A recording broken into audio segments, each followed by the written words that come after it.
pretty quiet up here. Nothing green up here yet. There's no bear food, so all the bears come out of their holes.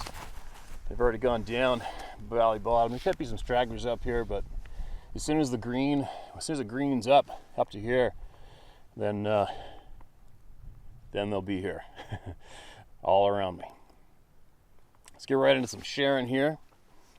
My name is Jesse Thompson. I live in Duvall, Washington. Born and raised in Maui.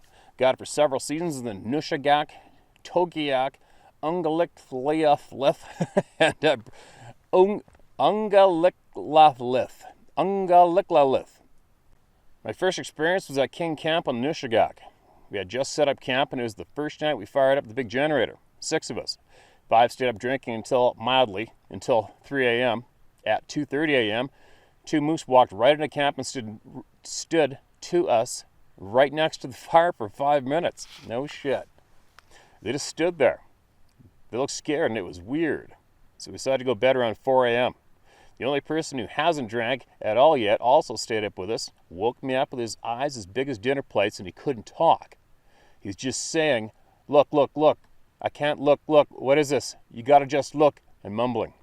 So I went and looked, and there were tracks from a really big human-looking foot.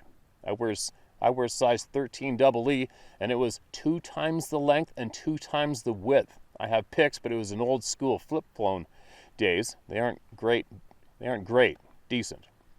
The ones that sold me were where it went up the muddy bank. You could see where it had lost traction 2 times, and the toes curled, and the mud was raised in between the toes as it slid. No possible way to fake this. Our camp is 100 yards below the Iowithla River on the Nushagak, for reference. First guest showed up at camp, and I noticed the beaver lodge across from camp was absolutely demolished.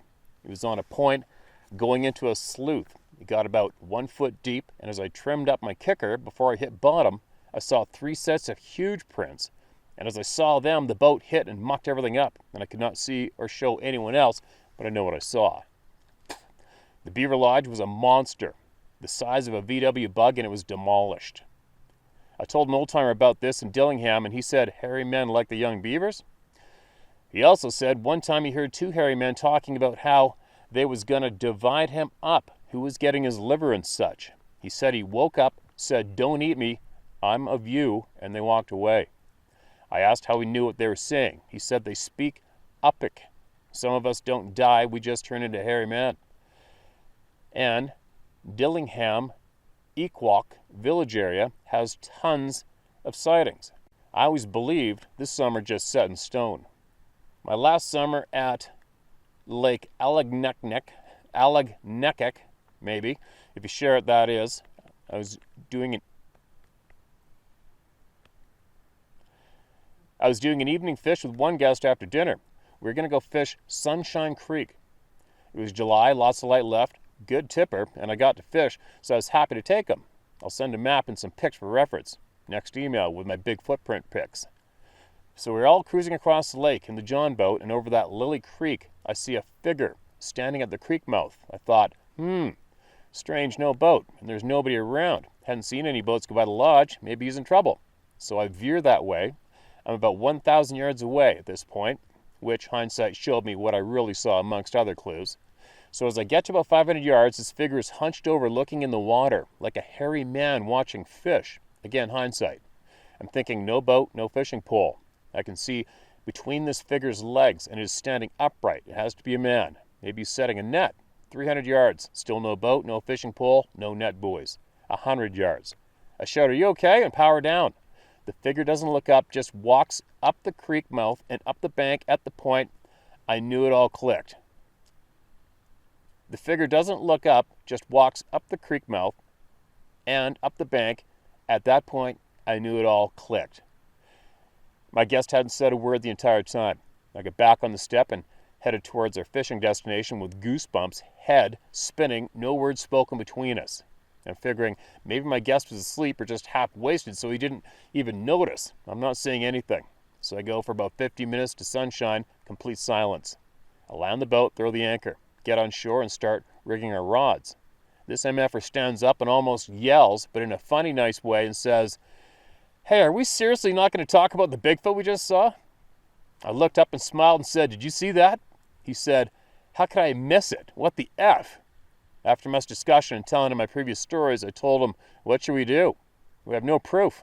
Everyone will think we were crazy, or they would try and go and find him and tell me that wasn't the coolest thing you've ever seen. He agreed. We said nothing.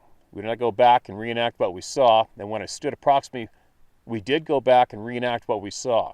And when I stood approximately where the hairy man was, the creek was up to my chest, and I am 5'11", and I couldn't see in between his legs, and I could see in between his legs when he was fishing.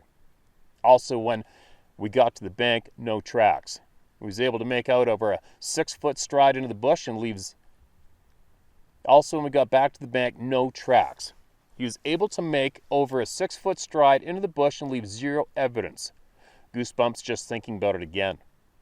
The first story I ever heard you tell was about grizz and reloads from a friend and how you had the same bullet all season. You're an amazing storyteller, and stories are important. I feel a lot of today's problems could be solved if everyone knew their story, as in where they came from, who their ancestors are, and how to story their own life. We are very disconnected from Mother Nature as a whole on a societal level. In other news, if you haven't heard, my friend, definitely get on board with the QAnon. Q Alerts is a great site. It's worldwide, the Great Awakening. WWG1WGA, where we go, where we go, one, we all go. Where we go, one, we go all. As much as you know about government censorship, I'm sure you may already know. Stay safe, keep the stories coming. This is amazing content. Jesse Thompson. Jesse, appreciate the share. What an incredible sight that must have been, man. And especially to not have seen any sign, which is a little mind-boggling, right? And a little frustrating. And it's been reported more than a handful of times. A friend of mine's girlfriend, she saw one of these things up the road here in the headlights, and there was snow on the ground. I went and looked the next day. She was apparently crying her eyes out to her boyfriend, telling him about it. I went and looked, and there wasn't a track everywhere. And I actually waded across the river up to my waist. It was -10 to go see if it was perhaps on the other side of the river, and I didn't find any tracks there either. But something upset her enough to make her cry her eyes out and shit herself that evening driving her car down the road. Man, the bugs are getting thick. I'm going to dig out the bug dope here pretty quick. Titled, Killed It. I'm a retired Captain Green. I served for 12 years, including my last 6 years under 7th Infantry Division, Fort Lewis, McCord. I'm going to make this short but to the point. On many night trainings, we would load up for night ops in the woods on the southeast part of the Fort Lewis base. During those trainings, we would encounter these creatures quite often. We know they're there. We are told not to engage them in any way. I know back a few years ago, a couple E1s got scared and they emptied a few clips into a large male creature. Yes, they killed it. Within 2 hours, we had people, my guess feds, crawling all over the place. These people, feds, left after talking with the 2 guys who killed the creature. I watched as they left in a large vehicle that was loaded down. Yes, these creatures exist. Bigfoot, Sasquatch, Grassman. P.S. Speaking with a few fellow Army officers I've met, they too have encountered some of these creatures on other bases. Retired Captain Green, thank you, Steve, for everything you're doing. And there is one hell of a short, straight to the point experience and story. Now, sir, if you could possibly share with us exactly what it is the military, possibly scientists, what words do they use specifically directed to you when they tell you not to say anything or when they tell you not to engage these things? Like, I mean, they've got to give you guys some kind of an explanation as to what these things are and how significant they may be to be kept alive and not messed with. And what would that cause if they were killed or attacked unprovoked, right? I know the military is listening to me. I know the law enforcement is listening to me. I know numerous scientists are listening to me. Lots of you people are starting to share and get confidence to share through me with the people. Hopefully you're seeing the importance of community again. We're not supposed to be secrets, right? It's just not supposed to be. We all deserve a fair crack of the knowledge. But I am very, very, very curious as to exactly what the delivery is to the personnel when you are specifically told not to engage these beings. What is the explanation you're given as to what these beings are and what their purpose is? and what are the dangers that are towards us. If any of you could possibly email back and share some answers to those questions, I know the over 6 million people a month listening here would greatly appreciate your words and your wisdom and your knowledge. It'd be greatly appreciated. I don't know what more I can do to encourage you to share with us, except just ask and plead and consider the people of your community again. You know, it's not you guys against us or us against them. You know, it shouldn't be anyway.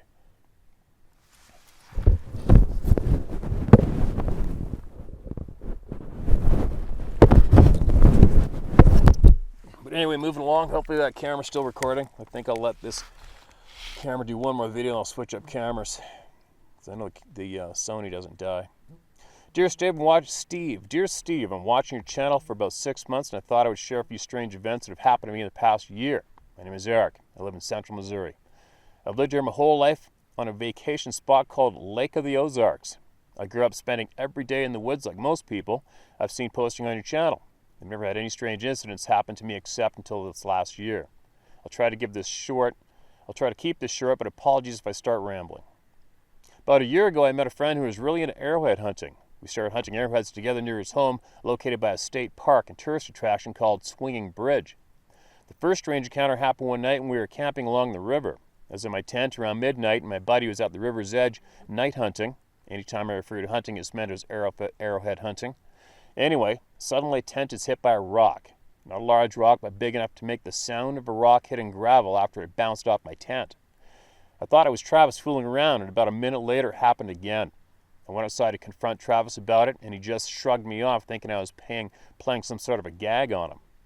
Later that night, we were both hunting together in the river when Travis needed a new flashlight. He went up to his truck maybe 50 yards away, and just when he reached it, it was hit by a rock. So, this begins our strange journey of weird stuff in the woods. That night, we had, I think, 5 or 6 more rocks thrown, not at us, but always landing 5 to 10 feet away. We hunt all over central Missouri, but only have strange things happen on this one stretch of river near the Swinging Bridge. We usually hunt at night because it's cooler and arrowheads are easier to see in the water. After this first rock throwing event, it started to happen more often. Rocks were thrown when we were on our way out, never heading through the woods to the river, but only when we were leaving. It has become so often that many times we don't even react to it or say anything to each other. We have taken several other people who don't believe us out there, and they have all seen it for themselves. Rarely anymore can we go hunting there without the goodbye rocks on the way out. In fact, if we're leaving and nothing's been thrown, one of us will say, "Well, it's about time for the rocks," and most of the time a rock will hit nearby afterwards. This went on all last spring and summer, and we just got used to it. We both have flashlights that we call the God Illuminators. They are 100,000 lumens, and we can light up the woods like an airport runway, but I've never seen, heard, or smelled anything, just rocks hitting all around us. Until one night about 2 months ago. We're hunting a riverbank we call the Big Bank. I was on one end and my buddy was on the other, about 100 yards away. I had 2 or 3 rocks thrown near me, so I walked down to where he was, and he said nothing had happened on his end. We walked back to where I'd been, and I wandered down by the river's edge while Travis stayed by the wood line. About 10 minutes later, I looked up, and Travis was waving furiously at me with a look on his face I'd never seen. I thought he must have found a nice point, so I wasn't in a hurry to get there until I noticed that he was filming something in the woods. I got back to him, and he said, "Something growled at me." We don't have bears here. The woods are mainly full of deer and small animals. As I looked into the woods, I saw 2 sets of green eyes glowing in our flashlight beams. Neither of us had our big lights that night and couldn't light up the entire woods. The eyes were about 25 yards away and about 5 feet or so off the ground. At first, I thought they were deer and couldn't figure out why they were running off. Just then, one set of eyes went from 5 feet off the ground straight up to about 10 feet. Nothing I know could do this. Even a deer standing on his hind legs could not stand up for long. It was like something was crouching, and then it stood straight up. I just couldn't get my light to shine far enough to light them up. Just the glow of their eyes. I made sure I knew the exact spot they were at so I could go look at the prints they made. It was really muddy that night, and even though I knew deer didn't act like this, I tried to convince myself that there would be deer tracks all over the spot where we were seeing the eyes. We filmed it for about 3 minutes, and then the eyes were gone. We quickly went to the spot and seen them, and nothing. Not a single print or anything. Our boots were 4 inches in muddy slop, yet not a single track. It was the first night that we were both ever really scared in the woods. We walked back to the riverbank and were trying to play back the recording when a huge crash of the wood line scared the crap out of us. We walked back up to where we had just left and found a tree about 20 feet long, maybe 10 inches wide, had been thrown at the bank from deeper in the woods. There were no roots or limbs, and both ends appeared to have been broken off. No human or anything else I know about could have lifted, let alone tossed a tree that size. We searched the area and could not find where it come from. Since then, I've had several other strange things happen to me in the woods, including an incident where I experienced what I can only describe as a teleportation from one place in the woods to another a long ways away. And that's another story. I used to love hunting alone at night, but now I would never think about doing it. One question that me and Travis always talk about is, why do the rocks always land with a thud, as if they're falling straight down? If I threw a rock at something a long ways away, it would hit and bounce off the ground or skip off the water. Also, if they're being thrown from inside the woods to out the river, why don't we ever hear one hitting branches or trees? There's never any sound until it just drops with a single plunk near us. Nothing can be so accurate as to throw a rock out of the woods and never hit anything on the way. Also, I keep asking myself, why would this thing obviously this thing is hiding from us. Also, I keep asking myself, why would this thing that obviously is hiding from us want to throw rocks as we're leaving? Part of me wants to see what this is, but I fully understand that seeing it would ruin my love of the woods. That being said, the last thing I want to throw out there, and I've never heard anyone suggest this, and I get laughed at and mocked every time I try to bring it up, is, what if Bigfoot could fly? It's okay to laugh. I only say this because of the rocks seemingly being dropped from straight above, and I've heard loud, flapping noises above me several times. Keep up the great work you're doing. It has inspired me to not care if people think I'm crazy. You're welcome to use mine and Travis's names, because everyone thinks we are loco already. All right, man, you're not loco. You know you're not. You've read from far too many people who have reported basically the same thing, right? Here's what it is. Nothing to be ashamed of. You didn't ask for it, right? Nobody asked for this shit. That's the thing. That's the thing that's kind of frustrating and potentially maddening about it, is nobody asked for this, yet the majority of society is more than willing to shit on people to come forward and generously share what they witnessed with their community. Isn't that bullshit? I guess we're turning that around, right? We're making it change. But anyway, I can't explain the rocks dropping from the sky. I can't. I got a couple of ideas, couple theories. Possibly has something to do with the next parallel dimensions, possibly portals, possibly. Right? It's just a few things that need to be looked into and spoke about out loud. There are scientists who are avidly looking into portals. It just is. All right? It's not being made up. Don't shoot the messenger will shoot back, and the messenger's pretty damn accurate. Yeah, what else do we have? Man, it sure gets cool up here once that sun goes behind a cloud. No wonder there's a bunch of snow still up here. Mr. Isdall, I want to start off by stating how much I appreciate your efforts to bring this topic up to a level of respect and credibility it is long deserved. I've watched your channel on YouTube for about a year now and appreciate your no-nonsense, BS-free approach when it comes to discussion on this topic. Your work is being noticed and appreciated by many people, so thank you. You know you have my full support, 110%. Thank you very much for those kind and supportive words. And this channel and what I do is nothing without you and everybody else. This is all a community effort. With that aside, I relate to you my story. This will be a bit lengthy, but it'll be as concise as possible while retaining the accuracy of my account. First, a bit of background on myself. My name is Patrick Bell. Feel free to use my name if you wish. I'm a 22-year-old college graduate living in Western Kentucky area, right on the Ohio River. I grew up in a little town called Ledbetter.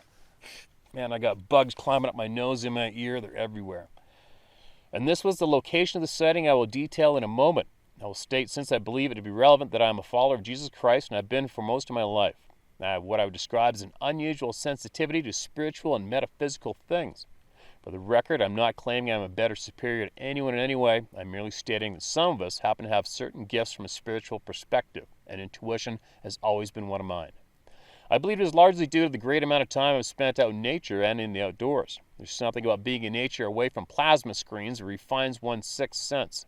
I grew up spending my summers on the family farm in central Kentucky and had a number of strange experiences, even at a young age, though I lacked the knowledge on this topic at that time to understand what was happening. But there were certain times growing up when I would get odd feeling in the woods or my sixth sense would warn me to stay away from a certain area, especially the farm's numerous creek beds during nighttime hours.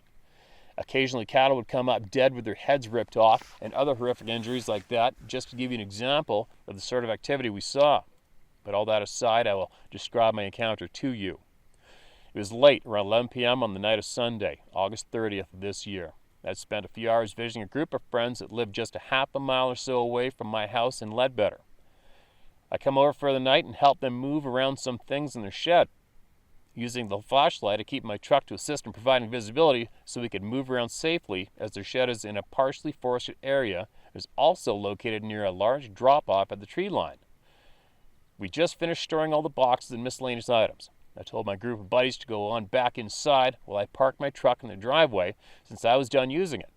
I did so, moving it within about 30 yards of the house before exiting and standing at the rear of my vehicle to ensure I wasn't blocking the driveway in case someone else drove by. It was a small, narrow gravel drive. As soon as my feet hit the gravel at the back of my trunk, I got a very sudden, powerful feeling of anxiousness. I wasn't quite scared, but uneasy, and I had a very distinct sense that something was watching me. As soon as the thought fully registered in my mind, I got a sort of a mental ping in my head that told me the direction of the threat. I can't explain it better than that. All I know is I just knew somehow that there was something in the tall grass just beyond the edge of the tree line behind the shed we had just been organizing. So I instinctively pulled my light and hit the brightness setting to illuminate the area. The millisecond my beam hit the trees, I saw two bright, white within white shapes, like bright eyes glaring at me from the darkness. I want to be perfectly clear here. These were not the eyes of a dog, cat, or any animal I've ever seen. I know this for 3 reasons. Number 1, the eyes did not reflect my flashlight. They were brighter than my light. It's hard to describe, but it's like I was shining my light directly into a powerful floodlight. Try it sometime. Basically, the light within these eyes had a source of its own. It wasn't reflecting my light with that obvious eye shine effect that a cat or dog will give off. It was like two bright white fluorescent lights that were outshining my flashlight. The flashlight that, by the way, will illuminate 100 yards of open field like a rock concert on the maximum power setting. Number 2, the eyes were not golden, red, or orange in color, like some eyes reflecting light can be. They were the purest shade of white I've ever seen, like enamel white, or the white color of the moon on a night when it's out in full. It was white within white in color. Number 3, the eyes were not circular or spherical like a human set of eyes, nor were they the right width apart to be human. As I already said, they did not match up with any set of eyes I've ever seen in nature. The closest thing I can compare it to is the eyes of the alien creature in the 1987 movie Predator. That one scene where the Predator's eyes light up like two bright lights, except the eyes were white and not yellow. That was what it looked like when my light hit it. The other thing that reminded me of Predator was the fact that I saw nobody. It was just the eyes peering out at me from the tall, thick brush and the rough backdrop of the tree line. It could be that it had positioned itself well enough that I could see its eyes without obstruction while still hiding its body.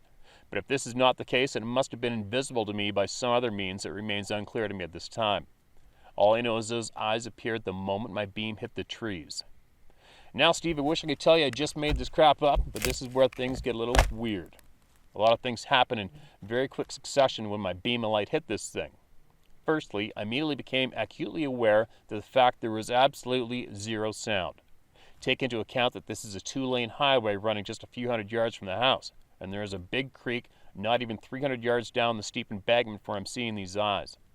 Every time I've been to this location at night, you can hear either crickets, birds, cars, or some other form of natural noise like the trees swaying or the wind blowing. But not in this situation. There was absolutely no noise. I'm not sure if I was standing still because my mind was completely fixed on this thing I was seeing, but I couldn't even hear gravel moving under my feet, so I must have been dead still. I just wanted to point out the sound details before we get into the juicy stuff. On the silence registered in my head, I found myself maintaining eye contact with these eyes. They blinked or went out once, the white light disappearing into the darkness before suddenly the eyes appeared again. It appeared to my best knowledge that the being in front of me had blinked. As soon as the eyes reappeared, a thought popped into my head as clear as any thought in my mind, but it was not my thought. It said to me, "I am watching you." At this point, I remained calm. My senses did not alert me to any threat to my physical person, but to say I was a bit unnerved would be a massive understatement. The two of us maintained eye contact in total silence for it had to be at least 5 to 10 seconds, but it could have been a little bit more or less. I was so focused that I wasn't keeping time well, to be honest. All I know for certain is I heard a voice speak to me very clearly that was not my own. I should mention at this point that I carry a gun with me almost everywhere I go. A 1911 chambered in .45 ACP. It was practically a part of my body at this point. I spent inordinate amounts of time trying to master its use for self-defense purposes and have received extensive training in its operation. I say this to you because what happened next truly baffles me. You'd think that any reasonable person in this situation would enter the usual fight-or-flight response. I'm familiar with this response through personal experience. A person's heart rate and breathing picks up, their blood pressure climbs, fine motor skills go into the toilet, and their adrenaline starts flowing. You start to make very important decisions on an instinctive, almost subconscious level as you react to what is in front of you. I've entered several situations in my life where I've had to act evasively in self-defense towards other human beings, and without fail I naturally entered this state each and every time. My instincts took over at each of these occasions, but not this time. It was as if something else suppressed and overpowered those instincts I've spent all my life refining, and assuring me I did not need to be afraid. My reaction as a result was pure, utter calm. I can't explain it except to cite scriptures which speak of peace beyond understanding as a blessing of God's providence. All I know is I did not try to reach in my pocket for my keys to flee, nor did I turn to run, as I felt giving this thing my back would be a rather poor notion, to say the least. I simply maintained eye contact and stood my ground. Not really brave nor afraid, just at peace. I did not think about reaching for my gun on sheer instinct, but the moment I thought it, another voice popped into my head. I couldn't make this up if I tried. It said to me, "Don't reach for your gun, it won't help you. You need not be afraid." It's like a subconscious thing. I can't really describe it, and if you don't believe me, I totally understand. To be honest, it's hard for me to wrap my head around it, and I'm the one writing this account, so your guess is as good as mine. I've read a lot about guardian angels speaking to people and protecting them. Perhaps that is what it was. All I know is that it wasn't me. I did not have that thought any more than the thought the creature put into my head. The two thoughts were 100% independent of my own consciousness. The voice in my mind told me not to go for my gun and not to be afraid. I went for the only other weapon I carry with me everywhere. I started quoting Bible verses I had memorized as a kid. I can't remember all what I said. It just come to me. But I remember a couple of verses I quoted, and for the sake of accuracy, I'll include them. "Yea, though I walk through the valley of shadow of death, I will fear no evil, for you are with me. Your rod and your staff, they comfort me. The Lord is my shepherd, I shall not want. He makes me lie down in green pastures. He leads me beside the still waters. He restores my soul. He prepares a table for me in the presence of my enemies." As I spoke the words, the eyes remained watching me. Once I finished with the verses, I simply said, "In the name of Jesus Christ, be gone from me."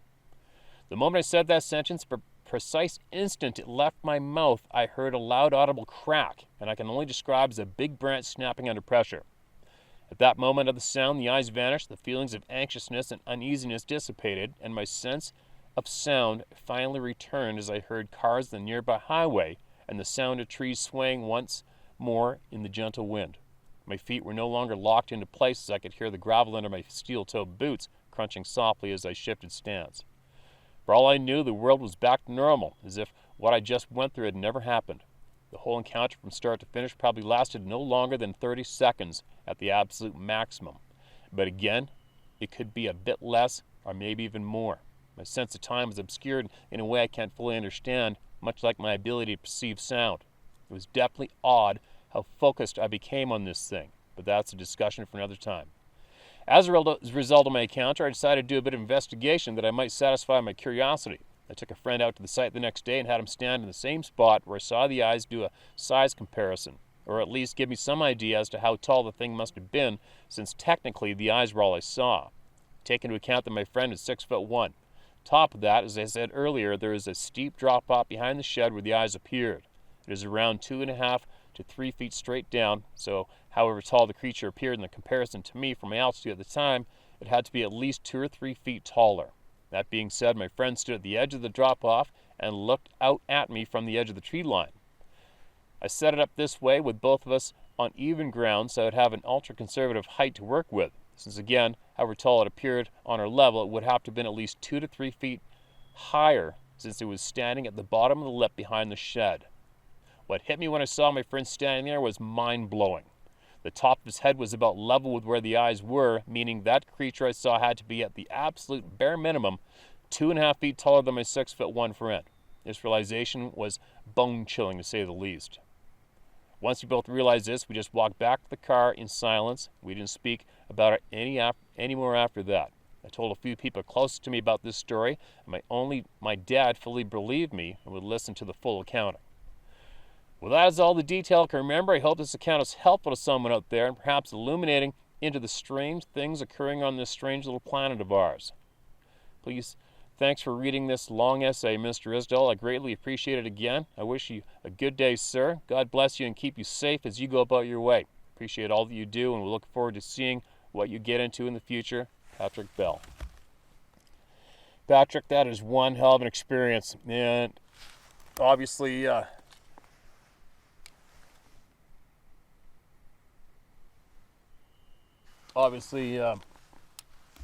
you've heard that exact same description and experience. You've heard that shared here in this channel without a doubt. I can't explain it. I don't have the answers. I know there are people out there that do have the answers, and hopefully they're being coaxed into sharing with us exactly what's going on. There's some crazy ass shit going on. That's just all there is to it. And the more people share, the more we're going to learn quicker, and the more we can possibly help people live a more fuller life, right? And not stay indoors running around scared and terrified while we are lied to, misled, manipulated.